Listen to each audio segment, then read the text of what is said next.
அதிகாரம் 11. இப்படி இருக்க தேவன் தம்முடைய ஜனங்களை தள்ளிவிட்டாரோ என்று கேட்கிறேன். தள்ளிவிடவில்லையே.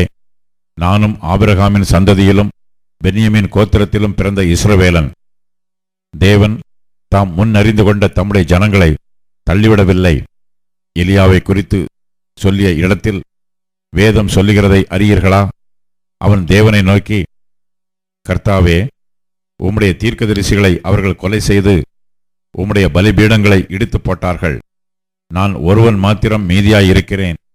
என் பிராணனையும் வாங்க தேடுகிறார்களே என்று இஸ்ரவேலருக்கு விரோதமாய் விண்ணப்பம் பண்ணினபோது அவனுக்கு உண்டான தேவ உத்தரவு என்ன? பாகாலுக்கு முன்பாக முழங்காற்படியிடாத 7000 பேரை எனக்காக மீதியாக வைத்தேன் என்பதே. அப்படி போல இக்காலத்திலேயும் கிருபையினாலே உண்டாகும் தெரிந்து கொள்ளுதலின்படி ஒரு பங்கு மீதியாயிருக்கிறது. அது கிருபையினாலே உண்டாயிருந்தால் கிரியைகளினாலே உண்டாயிராது. அப்படி அல்லவென்றால் கிருபையானது கிருபை அல்லவே. அன்றியும் அது கிரியைகளினாலே உண்டாயிருந்தால் அது கிருபையாயிராது.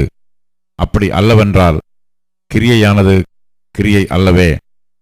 அப்படியானால் என்ன? இஸ்ரவேலர் தேடுகிறதை அடையாமல் இருக்கிறார்கள். தெரிந்து கொள்ளப்பட்டவர்களோ அதை அடைந்திருக்கிறார்கள். மற்றவர்கள் இன்றைய தினம் வரைக்கும் கடினப்பட்டிருக்கிறார்கள்.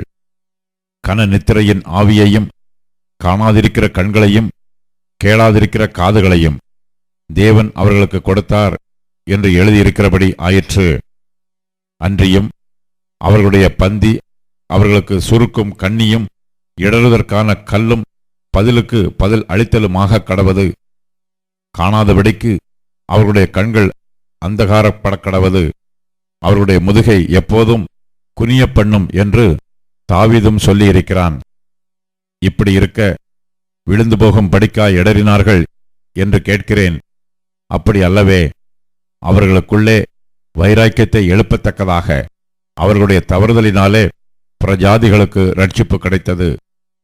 அவர்களுடைய தவறு உலகத்திற்கு ஐஸ்வர்யமும் அவர்களுடைய குறைவு பிரஜாதிகளுக்கு ஐஸ்வர்யமுமாயிருக்க அவர்களுடைய நிறைவு எவ்வளவு அதிகமாய் அப்படி இருக்கும்.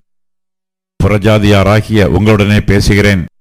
பிரஜாதிகளுக்கு நான் அப்போஸ்தலனாய் இருக்கிறதினாலே என் இனத்தாருக்குள்ளே நான் வைராக்கியத்தை எழுப்பி அவர்களில் சிலரை ரட்சிக்க வேண்டுமென்று என் ஊழியத்தை மேன்மைப்படுத்துகிறேன். அவர்களை தள்ளிவிடுதல் உலகத்தை ஒப்புரவாக்குதலாயிருக்க அவர்களை அங்கீகரித்துக் கொள்ளுதல் என்னமாயிராது. மரித்தோரில் இருந்து ஜீவன் உண்டானது போல் இருக்கும் அல்லவோ? மேலும் முதற் பலனாகிய மாவானது பரிசுத்தமாயிருந்தால் பிசைந்தமா முழுவதும் பரிசுத்தமாயிருக்கும். வேறானது பரிசுத்தமாயிருந்தால் கிளைகளும் பரிசுத்தமாயிருக்கும். சில கிளைகள் முறித்து போடப்பட்டிருக்க காட்டொலிவ மரமாகிய நீ அவைகள் இருந்த இடத்தில் ஒட்ட வைக்கப்பட்டு ஒலிவ மரத்தின் வேருக்கும் சாரத்துக்கும் உடன் பங்காளியாய் இருந்தாயானால் நீ அந்த கிளைகளுக்கு விரோதமாய் பெருமை பாராட்டாதே. பெருமை பாராட்டுவாயானால் நீ வேரை சுமக்காமல் வேர் உன்னை சுமக்கிறது என்று நினைத்துக்கொள். நான் ஒட்ட வைக்கப்படுவதற்கு அந்த கிளைகள் முறித்து போடப்பட்டது என்று சொல்லுகிறாயே. நல்லது. அவிசுவாசத்தினாலே அவைகள் முறித்து போடப்பட்டன. நீ விசுவாசத்தினாலே நிற்கிறாய். மேட்டிமை சிந்தையாயிராமல் பயந்திரு. சுபாவக் கிளைகளை தேவன் தப்ப விடாதிருக்க உன்னையும் தப்பவிட மாட்டார் என்று எச்சரிக்கையாயிரு. ஆகையால் தேவனுடைய தயவையும் கண்டிப்பையும் பார். விழுந்தவர்களிடத்தில் கண்டிப்பையும் உன்னிடத்திலே தயவையும் காண்பித்தார். அந்த தயவிலே நிலைத்திருப்பாயானால் உனக்கு தயவு கிடைக்கும். நிலைத்திராவிட்டால் நீயும் வெட்டுண்டு போவாய். அன்றியும் அவர்கள் அவிசுவாசத்திலே நிலைத்திராதிருந்தால் அவர்களும் ஒட்ட வைக்கப்படுவார்கள். அவர்களை மறுபடியும் ஒட்ட வைக்கிறதற்கு தேவன் வல்லவராயிருக்கிறாரே. சுபாவத்தின்படி காட்டொலிவ மரத்திலிருந்து நீ வெட்டப்பட்டு சுபாவத்திற்கு விரோதமாய் நல்ல ஒலிவ மரத்திலே ஒட்ட வைக்கப்பட்டிருந்தால் சுபாவக் கிளைகளாகிய அவர்கள் தங்கள் சுய ஒலிவ மரத்திலே ஒட்ட வைக்கப்படுவது அதிக நிச்சயமல்லவா? மேலும் சகோதரரே, நீங்கள் உங்களையே புத்திமான்கள் என்று எண்ணாதபடிக்கு ஒரு இரகசியத்தை நீங்கள் அறிய வேண்டும் என்று இருக்கிறேன். அது என்னவெனில், பிரஜாதியாருடைய நிறைவு உண்டாகும் வரைக்கும் இஸ்ரவேலரில் ஒரு பங்குக்கு கடினமான மனதுண்டாயிருக்கும்.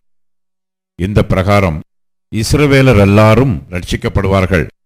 மீட்கிறவர் சீயோனிலிருந்து வந்து அவபக்தியை யாக்கோபை விட்டு விலக்குவார் என்றும், நான் அவர்களுடைய பாவங்களை நீக்கும்போது இதுவே நான் அவர்களுடனே செய்யும் உடன்படிக்கை என்றும் எழுதியிருக்கிறது. சுவிசேஷத்தை குறித்து அவர்கள் உங்கள் நிமித்தம் பகைஞராயிருக்கிறார்கள். தெரிந்து கொள்ளுதலை குறித்து அவர்கள் பிதாக்கள் நிமித்தம் அன்பு கூறப்பட்டவர்களாயிருக்கிறார்கள். தேவனுடைய கிருபை வரங்களும் அவர்களை அழைத்த அழைப்பும் மாறாதவைகளே.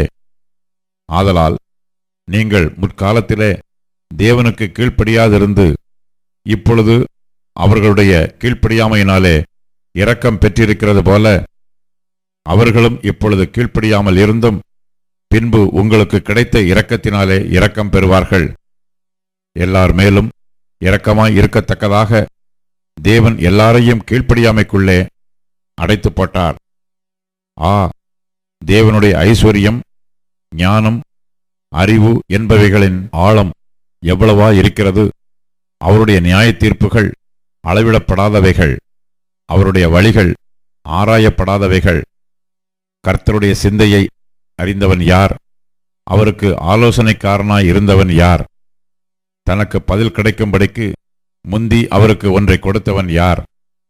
சகலமும் அவராலும் அவர் மூலமாயும் அவருக்காகவும் இருக்கிறது. அவருக்கே என்றென்றைக்கும் மகிமை உண்டாவதாக. ஆமென்.